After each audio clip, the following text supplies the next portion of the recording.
Assalamualaikum warahmatullahi wabarakatuh. Kita masuk pada pertemuan perkuliahan hari ini, yaitu bagaimana menulis pesan-pesan positif ataupun rutin dalam sebuah dunia bisnis. Ya. Jadi pada saat nanti teman-teman bergabung dalam sebuah industri ataupun bisnis, maka akan banyak hal yang harus dilakukan secara rutin dan secara administratif. Di antaranya bagaimana teman-teman nanti mengatur pesan rutin yang positif, ya, pesan-pesan good news ataupun goodwill, yaitu berita baik. Kemudian membuat surat konfirmasi, klarifikasi, persetujuan kredit, dan lain sebagainya. Di mana di dalam pembahasan ini kita akan bahas satu persatu sehingga nanti teman-teman bisa memahami manfaat dari itu semua. Nah, yang pertama yaitu strategi pesan rutin, ya. Strategi pesan rutin itu kalau kita bahas di dalam buku ini adalah pemesanan produk baru kepada suatu perusahaan pengiriman produk kepada pelanggan. Nah, pemberitahuan kebijakan insentif bagi semua karyawan, pemberian penghargaan bagi karyawan yang loyal, ataupun pemberian ucapan kepada karyawan yang berprestasi, dan lain sebagainya. Nah, tentu saja ini memiliki pesan-pesan rutin yang harus disampaikan oleh sebuah perusahaan. Nah, lebih lanjut, dalam kenyataannya kebanyakan kegiatan komunikasi yang dilakukan oleh pimpinan dan karyawan di dalam suatu organisasi berkaitan dengan hal-hal yang bersifat rutin. Nah, dengan tanpa memperhatikan saluran komunikasi apa yang dipilih, maka pemahaman tentang bagaimana mengorganisasi dan menulis pesan rutin dan good news merupakan bagian komunikasi secara efektif. Kebanyakan pesan rutin ataupun good news dan goodwill diminati oleh para pembaca karena pesan tersebut berisi informasi yang diperlukan untuk melakukan kegiatan bisnis setiap hari.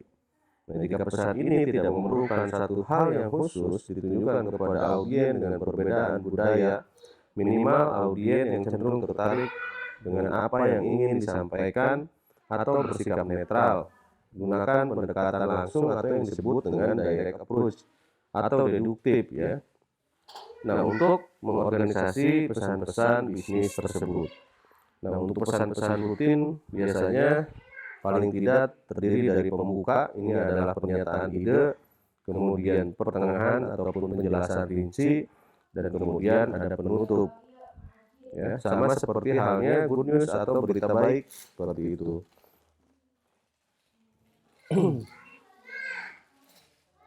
Strategi penulisan pesan positif, kalau kita lihat lagi, ada beberapa komponen penting yang harus diperhatikan, ya.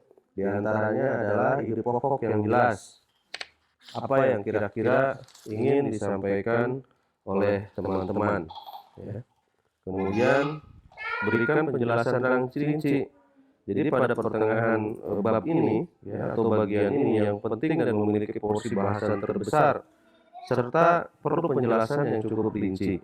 Nah, komunikasi yang dilakukan dan diekspresikan dengan sebuah atau dua buah kalimat, tetapi perlu penjelasan poin-poin secara lengkap, sehingga pembaca tidak merasa bingung atau ragu-ragu terhadap isi ataupun substansi pesan yang disampaikan. Nah, yang terakhir ada penutup surat, di mana ini disampaikan kemungkinan akan berhasil jika pembaca memperoleh kesan yang menyenangkan, dan paling tidak mereka menerima pesan yang disampaikan dengan baik. Nah, berikutnya kita akan membahas bagaimana cara menulis jawaban positif. Nah, jawaban positif di sini ada surat konfirmasi pesanan. Hal ini apabila teman-teman melakukan sebuah pesanan, kemudian nanti berikutnya akan ada konfirmasi. Kemudian menjawab permintaan informasi. Nah, menjawab permintaan dengan penjual potensial dan menjawab tanpa penjualan. Nanti kita akan bahas, ya. Kemudian ada yang disebut dengan pesan good news ataupun goodwill, ya. Nah, ini sebetulnya kalau kita analogikan ke dalam informasi tentang pekerjaan, apabila kalian umpamanya nanti mencari kerja gitu, ya, ke dalam satu perusahaan, yang disebut dengan good news tentang pekerjaan itu adalah kalian mendapat informasi bahwa surat kalian itu lolos seleksi atau tidak, diterima atau tidak. Nah, kalau umpamanya informasinya bahwa kalian lulus seleksi dan bisa bergabung di dalam sebuah industri, maka itu bisa dikatakan sebagai good news, ya. Lalu apa dengan good news tentang produk? Ya, good news tentang produk ini untuk menjaga para pelanggannya, perusahaan dapat mengembangkan strategi bisnisnya dengan penetapan harga produk yang kompetitif, produk yang berkualitas, serta pemilihan metode promosi yang tepat, dan pilihan saluran distribusi yang tepat. Nah, di dalam dunia bisnis yang real di lapangan dapat dijumpai bermacam-macam good news yang berkaitan dengan produk. Antaranya yaitu umpamanya teman-teman membuat produk diskon sampai dengan 50%, ya. Beli 3 gratis 1 umpamanya, ya. Kemudian membeli produk dengan jumlah tertentu, kemudian nanti dapat hadiah langsung. Kemudian apabila produk rusak maka bisa ditukar atau dikembalikan. Kemudian jaminan harga yang paling murah, apabila ada di tempat yang mahal maka boleh dikembalikan. Kemudian jaminan layanan, ya, atau yang disebut dengan garansi. Inilah informasi ataupun good news tentang sebuah produk di dalam sebuah industri. Kemudian pesan goodwill ini adalah sebuah pesan perasaan positif yang dapat mendorong orang untuk menjaga hubungan bisnis, ya. Pelaku bisnis dapat mendorong hubungan baik dengan berbagai pihak seperti pelanggan, pemasok, dan pelaku bisnis lainnya dengan menyampaikan pesan secara bersahabat, ya, yang secara tak langsung berkaitan dengan tujuan bisnis. Sebagai contoh, umpamanya CEO General Electric, ya, Joel West, dikenal sebagai salah satu CEO yang relatif sering memberikan memo dengan tulisan tangan kepada semua karyawannya.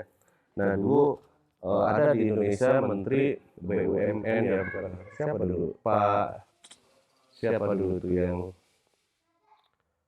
saya lupa, itu ada salah satu direktur utama PLN, ya, yang setiap pagi dia selalu mengirimkan email kepada karyawannya, ya, untuk memberikan semangat, dan ternyata ini memiliki dampak yang positif. Nah, seperti itu, ini adalah pesan goodwill. Atau umpamanya nanti teman-teman setiap akhir pekan atau akhir bulan biasanya, ya, itu suka ada yang disebut dengan employee of the month, umpamanya karyawan terbaik, gitu. Ini merupakan bagian daripada pesan goodwill. Menulis jawaban positif, ya. Di sini ada surat konfirmasi pesanan, menjawab permintaan pesanan. Nah, ini maksudnya apa? Ini adalah paling sederhana, ya, yang disebut dengan confirmation letter atau yang disebut dengan surat konfirmasi. Nah, di dalamnya menjelaskan kepada pelanggan bahwa pesanan produknya telah diterima. Nah, pada umumnya, surat konfirmasi diperlukan apabila terdapat pesanan produk dengan jumlah dan nilai yang cukup besar. Nah, sebaliknya, apabila suatu pesanan sedang dikirim atau jumlah nilai pesanannya relatif kecil, pada umumnya tidak diperlukan surat konfirmasi. Ya, dengan menggunakan penekanan langsung paragraf pertama dari surat pengakuan berisi pernyataan tentang kabar berita baik, pelanggan ditempatkan dalam suatu urutan penting dan sangat diharapkan dapat menerima produk, ya. Jadi surat konfirmasi pesanan ini biasanya hubungan antara perusahaan dengan vendor, ya, di mana bisa memberikan informasi-informasi yang penting kepada vendor. Berikutnya, menjawab permintaan informasi, ya. Jadi setiap permintaan itu penting. Jadi baik dari dalam maupun dari luar organisasi. Pendapat orang lain terhadap suatu organisasi bisnis, produk maupun departemen ini akan dipengaruhi oleh bagaimana kesigapan kalian dalam menangani permintaan tersebut. Ya, akan tetapi memenuhi setiap permintaan pelanggan bukanlah pekerjaan yang mudah. Jadi memang inilah tantangan dari sebuah industri, ya. Kemudian berikutnya adalah bagaimana menjawab permintaan dengan penjual potensial. Nah, ini biasanya perusahaan-perusahaan itu biasanya sudah menceklis nih stakeholders listing, ya. Sudah ada di situ mana yang dapat prioritas utama. Kemudian menjawab permintaan tanpa penjualan. Nah, bentuk jawaban lain atas permintaan informasi yang berasal dari luar organisasi dapat dilakukan dengan beberapa cara. Yang pertama adalah menjawab semua pertanyaan dengan jujur dan lengkap. Kemudian yang kedua adalah memberikan kesan yang baik dan menyenangkan terhadap pelanggan. Nah, di dalam hal ini jawaban atas permintaan informasi tidak dilengkapi dengan informasi terbaru seperti produk baru atau bentuk layanan baru. Jadi surat tanggapan yang dibuat semata-mata menanggapi permintaan informasi yang diminta oleh pelanggan. Jadi memang sesuai dengan apa yang dimintanya saja, kayak begitu. Menangani permintaan kredit. Ya, kalau kita dengar akhir-akhir ini bagaimana sebuah negara melakukan pengajuan pinjaman gitu. Nah, itu kalau berbicara skala nasional dan secara global ya. Banyak contoh-contoh yang seperti itu, dan tentu saja ya pertumbuhan perekonomian nasional ini memang tidak dapat dipisahkan dengan masalah kredit pinjam meminjam gitu. Namun strategi sebuah negara itu biasanya dapat mengukur kemampuan untuk membayarnya gitu ya. Nah, pembangunan ekonomi dalam berbagai bidang ya yang mulai dibangun kembali pasca krisis moneter gitu ya sampai saat ini, bahkan kita lihat banyak sekali infrastruktur yang dibangun gitu ya, jalan tol, kemudian pelabuhan dan lain sebagainya, teknologi gitu ya. Nah, itu pasti sudah tidak bisa kita lepaskan dari apa yang disebut dengan persetujuan kredit gitu. Kredit itu memang sebetulnya kalau kita berbicara jelek atau baik ya tentu saja tergantung daripada tujuannya. Selama tujuannya itu dapat memberikan manfaat kepada halayak, kalau dalam hal ini adalah negara untuk membangun sebuah negara untuk kepentingan rakyatnya ya tentu saja baik gitu ya. Nah, yang nggak baik itu apabila pemanfaatannya tidak sesuai dengan perencanaan gitu. Kemudian berikutnya adalah memberikan referensi ya. Di negara maju seperti Amerika, sebagian besar pemohon kredit ini dipaksa secara elektronik untuk umumnya menggunakan program komputer secara online. Jadi terminator komputer dihubungkan dengan sejumlah kantor gitu ya yang memiliki fasilitas tersebut untuk melakukan referensi kredit. Nah, jadi kalau kita ingat layanan perbankan di luar negeri gitu ya, seperti di Jepang dan lain sebagainya yang sudah maju, nah ini tentu akan mudah melakukan referensi kredit tersebut ya. Nah, kalau di Indonesia mungkin yang sudah agak lumayan lengkap, luas, yaitu adalah Bank BRI mungkin ya, seperti itu. Nah, permohonan kredit ya seringkali sih sebetulnya suatu lembaga perbankan tidak memurahkan surat rekomendasi dari pihak lain. Nah, akan tetapi untuk jenis kredit tertentu yang memiliki nilai kredit yang tinggi, umumnya pemberi kredit melakukan surat rekomendasi dari pihak lain. Contoh seperti ini, apabila kalian mengajukan pembelian motor lah umpamanya. Nah, itu biasanya suka ada yang survei itu, punya usaha apa, gajinya berapa, umpamanya nanti datang ke kantor ngecek slip gajinya sesuai atau tidak. Nah, nanti perusahaan memberikan referensi bahwa betul si A itu kerja di sini dengan gaji sekian, jabatannya sebagai ini, dan sudah berapa lama ya. Nah, itu adalah bentuk-bentuk surat rekomendasi yang dikeluarkan oleh perusahaan seperti itu. Nah, jadi pembahasan tentang bagaimana kita melakukan penulisan pesan positif itu kurang lebih seperti itu. Teman-teman harus benar-benar menyimak audio saya ya. Kemudian dari pembahasan ini terkait dengan pesan permintaan, pesan rutin dan positif, tentu saja nanti teman-teman harus membuat sebuah tugas ya.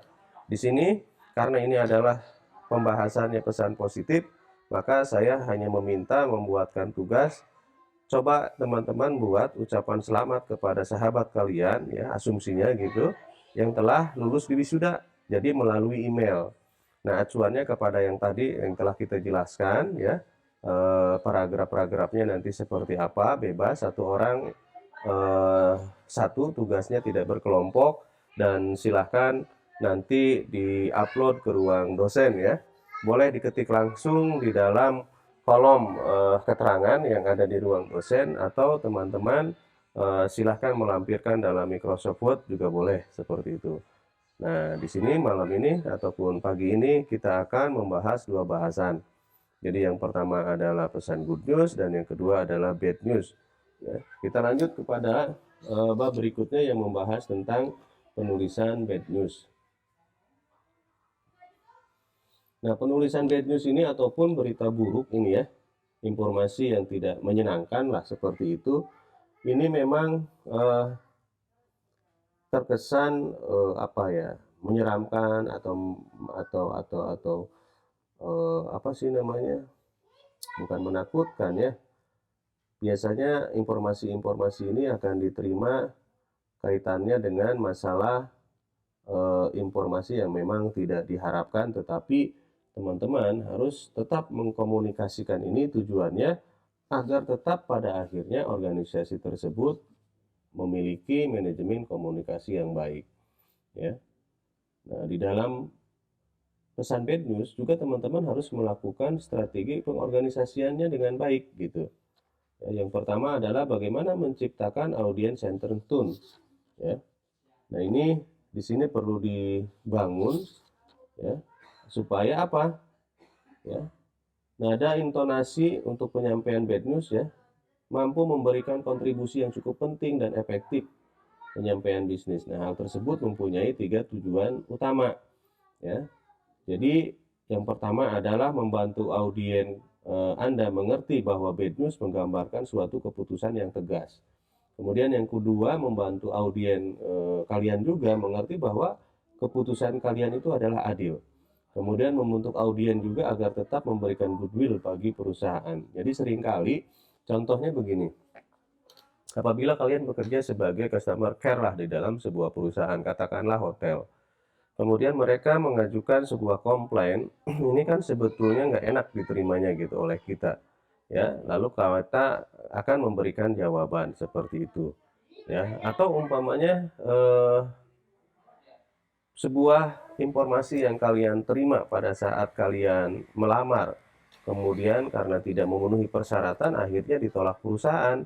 Nah, ini adalah bad news. Nah, tetapi dari sisi perusahaan tetap harus menyampaikan secara etika bahwa kalian tidak lulus seleksi pada proses tersebut ya. Nah, itu. Kemudian bagaimana memilih perencanaan organisasi? Paling tidak ya, di sini ada beberapa pendekatan. Ya, salah satu contoh yang di sini adalah pendekatan tidak langsung, terdiri dari 4. Yang pertama adalah bagaimana kalian melakukan pembuka dengan baik ya. Jadi pembukaan tidak langsung adalah menempatkan audiens pada sesuatu yang netral ya, melalui pernyataan tanpa beban bagi audiens gitu. Nah, penyataan yang netral mengantarkan pernyataan bad news sering disebut dengan baper ya. Dalam menulis paragraf terbuka ada beberapa perlu dihindari, antaranya mengatakan tidak, kemudian menggunakan frase yang tidak relevan, permohonan maaf, kemudian penulisan buffer yang terlalu panjang. Buffering itu artinya bertele-tele seperti itu ya. Nah, yang kedua, kalian harus menuliskan alasannya ya. Setelah membuat pernyataan yang bersifat netral, tahap berikutnya kalian harus memberikan alasan. Jadi kenapa suatu keputusan tersebut harus diambil. Ya, sebelum menyatakan apa keputusan sebenarnya, jika kalian dapat menyajikan alasan yang efektif, hal tersebut akan dapat membantu audiens menyadari bahwa keputusan kalian itu memang logis gitu. Nah, berikutnya adalah pernyataan ya. Nah, ini pernyataan. Pernyataan bad news. Jadi setelah kalian memberikan alasan kenapa gitu ya suatu keputusan itu harus diambil, maka secara langsung mengungkapkan apa keputusan yang diambil, seperti ya contohnya nih, keputusan menolak lamaran kerja kalian umpamanya, menolak permintaan kredit bagi si pengaju kredit ya, kreditor. Kemudian pemutusan hubungan kerja umpamanya bagi karyawan, mengumumkan kegagalan ujian atau nggak lulus dan sebagainya. Nah, ini adalah merupakan bagian dari bad news-nya. Ya, kemudian yang terakhir adalah penutup ataupun simpulan ya, bahwa pesan yang menyenangkan. Tahap berikutnya adalah memberikan kata penutup yang bersifat positif, hangat, bersahabat, dan lebih menyenangkan. Dan bila perlu dikasih kata penyemangat. Jadi kalau kalian ingin menyampaikan berita bad news ya, contoh umpamanya kepada calon karyawan yang tidak lulus, maka yang pertama adalah kalian harus pembuka gitu ya. Contoh umpamanya setelah kami melakukan beberapa tahapan seleksi dan pada tahapan seleksi jawaban Anda tidak memenuhi persyaratan standar ya. Selain itu ada beberapa hal yang kami nilai di dalam tahapan wawancara itu tidak sesuai dengan apa yang telah dituliskan di dalam tes psikologi. Nah, ini kan alasannya nih. Maka, nah ini pernyataan. Kami memutuskan atas dasar penilaian secara kualitatif dan kuantitatif, eh, kami menyatakan bahwa Anda tidak lulus dalam proses seleksi ini. Nah, kemudian penutup di situ, ya. Sampaikan tuh kata yang menyenangkan, kayak gitu, ya. Demikian informasi yang dapat kami sampaikan, dan semoga Anda dapat mencapai kesuksesan di tempat lain. Nah, seperti itu. Jadi tahapan-tahapannya. Jadi ada pembuka, ada alasan, kemudian ada pernyataan, dan yang terakhir penutup, ya. Dan kalau bisa kasih sedikit semangat, ya, dan lain sebagainya di dalam penutup seperti itu. Nah, itu adalah pendekatan tidak langsung. Berikutnya adalah bagaimana sebetulnya kita mengkomunikasikan informasi negatif, ya. Nah, informasi negatif itu banyak gitu. Di sini contohnya adalah bad news tentang produk, ya. Kemudian bad news tentang penolakan kerjasama, tentang penolakan undangan, ya. Jadi sebetulnya kalau kita berbicara berita buruk, ya banyaklah. Ini hanya beberapa contoh yang kita sampaikan di dalam pembelajaran ini, gitu ya. Nah, ketika kalian ingin menyampaikan bad news tentang sebuah produk, pertanyaannya adalah pendekatan mana yang akan dipilih? Mau langsung atau tidak langsung? Nah, kalau langsung berarti kalian berkomunikasi secara langsung kepada manajer perusahaan tersebut, dan kalau tidak ya berarti kalian harus melalui media komunikasi ataupun saluran penyampaian pendapat yang telah disesuaikan oleh organisasi. Nah, saya ingat betul dulu pada saat saya menjadi Business and Development pada sebuah kampus di Jakarta, saya membuka tuh ruang diskusi bagi kalian mahasiswa gitu ya. Apabila ada yang tidak berkenan ataupun berkeberatan atau ingin ditanyakan, maka silahkan lakukan melalui jalur yang telah ditentukan. Nah, seperti itu. Jadi bukan melalui demo dan lain sebagainya, ya. Jadi karena semua sudah memiliki prosedur, nah, prosedur terlebih dahulu yang harus dipatuhi dan ditaati bersama. Kemudian berikutnya ada contoh penolakan surat pengaduan dan keluhan. Mana tadi? Berikutnya adalah, oh yang ini dulu yang atas ya, penolakan kerjasama yang ini. Penolakan kerjasama ini juga sering terjadi di dalam dunia industri, ya, di dalam dunia bisnis. Sebagai contoh, staf promosi suatu perusahaan diminta kesediaannya untuk ikut berpartisipasi sebagai tim riset pemasaran suatu produk tertentu di perusahaan lain. Nah, namun perusahaan mempunyai kebijakan tertentu untuk melarang pegawainya ikut serta dalam tiket pemasaran. Mengapa demikian? Ya, karena pegawai eh,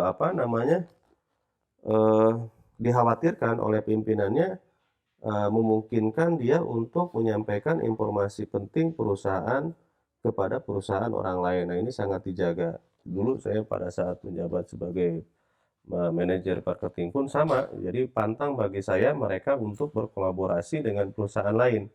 Terutama kalau di dalam dunia pemasaran, kekuatan ataupun intelijen marketing itu menjadi sangat penting, dan mereka biasanya beberapa oknum yang nakal juga memainkan data tersebut gitu ya. Karena data dan analisa lapangan ini menjadi sangat penting. Berikutnya, contoh penolakan undangan. Ya. Bila harus mengatakan tidak atas suatu undangan teman bisnis gitu ya. Jadi kalian dapat menggunakan pendekatan langsung dan pendekatan tak langsung. Nah, pendekatan keduanya itu tergantung seberapa dekat hubungan kalian dengan pihak lain ya. Sebagai contoh, umpamanya sebuah lembaga asosiasi pemasaran, ya ini ingin menggunakan gedung pertemuan di perusahaan kalian. Nah, sementara ini pada saat yang sama di perusahaan kalian juga diadakan pertemuan rutin internal ya untuk mengevaluasi kerja umpamanya gitu. Nah, dengan melihat kasus itu, maka pendapatan apa yang sebetulnya kalian lakukan untuk melakukan jawaban atas permohonan tersebut gitu ya.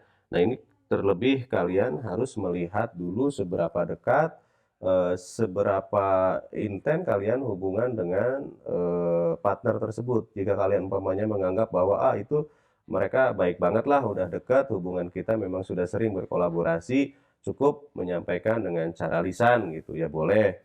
Tetapi kalau dianggap belum terlalu dekat, ya sebaiknya kalian melakukan dengan cara korespondensi ya, dengan cara menulis ya, resmi gitu, karena itu adalah dua organisasi berbeda seperti itu. Penyampaian pesan bad news ke pelanggan. Ini ada lagi ya, bagaimana sebetulnya sebuah organisasi menyampaikan pesan bad news kepada pelanggan. Ya, di sini kita atur bahwa bad news tentang pesanan contohnya ya.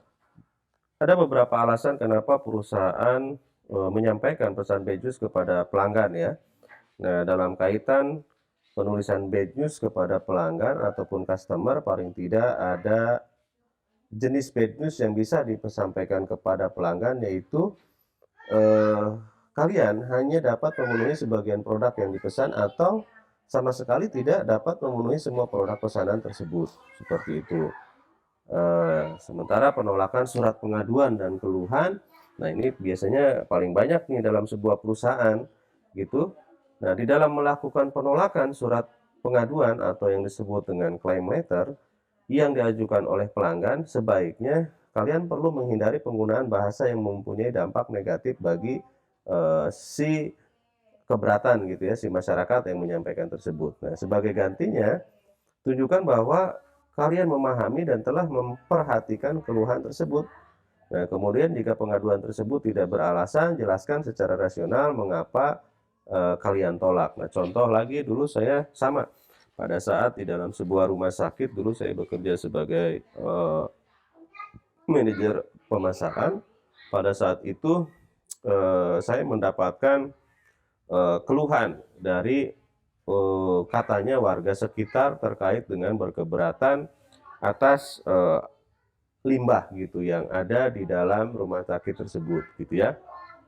Nah, sebetulnya limbah itu sudah dikelola dengan baik karena dia mengeluarkan aroma, karena di situ ada zat kimia dan lain sebagainya untuk menetralisir air, sehingga mengakibatkan aroma yang tercium gitu ya ke warga sekitar. Nah, akhirnya itu memberikan ataupun mengakibatkan mereka komplain keberatan, dan pada akhirnya itu didengar oleh media.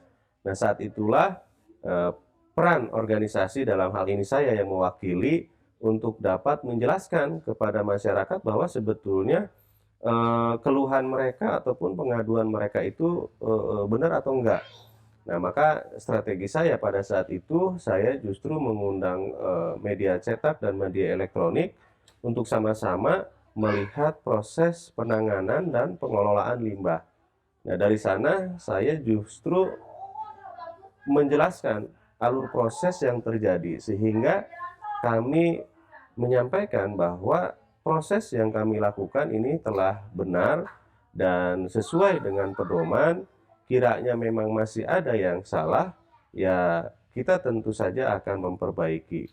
Nah, tetapi terlihat jelas di sana bahwa saya melakukan strategi open gitu ya, terbuka untuk sama-sama melihat bahwa prosesnya itu salah apa benar. Karena saya meyakini bahwa prosesnya benar, maka saya tidak takut untuk mempublikasikan itu. Dan pada akhirnya persoalan tersebut bisa selesai dan kami dinyatakan tidak bersalah gitu ya. Seperti itu. Kemudian berikutnya adalah dengan cara mengganti produk. Nah, ini seringkali nih ya, khususnya di dalam contoh kasus perusahaan penerbangan. Di dalam perusahaan penerbangan, contoh umpamanya delay atau bahkan umpamanya katakanlah nggak jadi terbang karena cuaca dan lain sebagainya. Nah, pada umumnya biasanya perusahaan penerbangan itu akan mengganti ya ke hari yang lain, atau umpamanya dia terjadi delay. Nah, pada saat terjadi delay karena waktu tunggu akhirnya menjadi lama, biasanya perusahaan penerbangan harus mengeluarkan kos yang tidak diprediksi. Umpamanya dia harus memberikan snack makanan gitu ya selama menunggu untuk seluruh penumpang airline tersebut. Nah, ini sudah umum terjadi. Berikutnya adalah tidak memenuhi pesanan. Apa yang dimaksud dengan tidak memenuhi pesanan ini adalah ya, kadangkala ya, kita tidak dapat memenuhi pesanan baik sebagian maupun seluruhnya ya. Nah, ini apabila terjadi, maka tugas kalian adalah menyatakan dengan tegas tidak dapat memenuhi pesanan tersebut ya. Jadi contoh begini, ini kaitannya dengan masalah kapasitas dan kemampuan produksi perusahaan kalian. Katakanlah umpamanya ada vendor umpamanya pesan gitu ya, Pak, minta 1000 pieces untuk minggu depan sudah sampai ke cabang kami umpamanya. Ilalahnya mesin katakanlah satu line itu error sehingga mengakibatkan capaian produksi kita tidak mencapai 1000 pieces. Maka yang harus kalian lakukan tidak perlu lagi untuk mencari alasan, mencari pembenaran, tetapi lakukan dengan jawaban jujur bahwa telah terjadi gitu ya kesalahan teknis atau kerusakan teknis pada mesin produksi kami sehingga kami tidak dapat memenuhi pesanan sesuai dengan target yang diinginkan. Nah, hal ini biasanya apabila terjadi seperti itu akan mengacu lagi kembali kepada perjanjian. Apabila memang tidak dapat memenuhi, apakah nanti kena penalti dan lain sebagainya. Ini nanti kita kembali ke dalam kitab suci, yaitu adalah perjanjian yang ditaati oleh kedua belah pihak. Nah, itu jadi teman-teman nanti harus dapat mengerti skema-skema apa yang harus dilakukan gitu ya. Jadi pada saat nanti perusahaan ternyata tidak mampu memenuhi, nggak usah langsung panik gitu. Karena ini adalah fenomena biasa sebetulnya. Nah, namun demikian tetap nanti pada akhirnya harus kalian evaluasi gitu. Kenapa sih bisa terjadi seperti itu? Kalau kasusnya tadi masalah teknis, nanti perlu ditinjau gitu ya. Apakah mesinnya itu tidak dilakukan perawatan secara terjadwal gitu ya, dan apakah sumber dayanya memang yang kurang dan lain sebagainya. Ini nanti pada akhirnya harus melakukan evaluasi lanjutan. Nah, kaitannya tentu dengan pengetahuan lainnya ya. Oke, itu saja, nanti selebihnya kalian baca ya. Takutnya ini melebihi SKS sih sebetulnya 2 pertemuan. Pada pertemuan kali ini yang tadi adalah tentang good news, yang ini tentang bad news. Di dalam bad news juga nanti ada tugas yang harus kalian lakukan, yang kalian buat. Artinya di dalam pertemuan ini kalian memiliki 2 tugas ya. Yang pertama membuat good news tadi, dan yang kedua adalah bad news. Nah, bad newsnya itu adalah tolong buatkan saya sebuah surat penolakan terhadap calon pelamar pekerjaan yang tidak memenuhi persyaratan. Nah, kalian asumsikan bahwa kalian seorang manajer SDM dalam sebuah perusahaan yang sedang melakukan rekrutmen terhadap sejumlah karyawan. Nah, apa yang akan kalian lakukan apabila sebagian karyawan ataupun calon karyawan tersebut tidak dapat kalian terima atau tidak lolos seleksi ya. Jadi itu nanti ada 2 surat ya. Silakan kerjakan dan kirim dengan perorangan ya, bukan kelompok. Baik, itu saja materi kita hari ini. Tetap patuhi protokol COVID-19 dan jaga kesehatan kalian ya. Selalu tegakkan untuk 3M-nya, dan yang paling utama adalah gaya hidup kalian harus tetap sehat, jangan sampai terpapar COVID ya, karena nanti urusannya akan menjadi sangat sulit gitu. Terima kasih atas perhatian kalian. Kita akan bertemu kembali di dalam pertemuan berikutnya. Saya ucapkan assalamualaikum warahmatullahi wabarakatuh.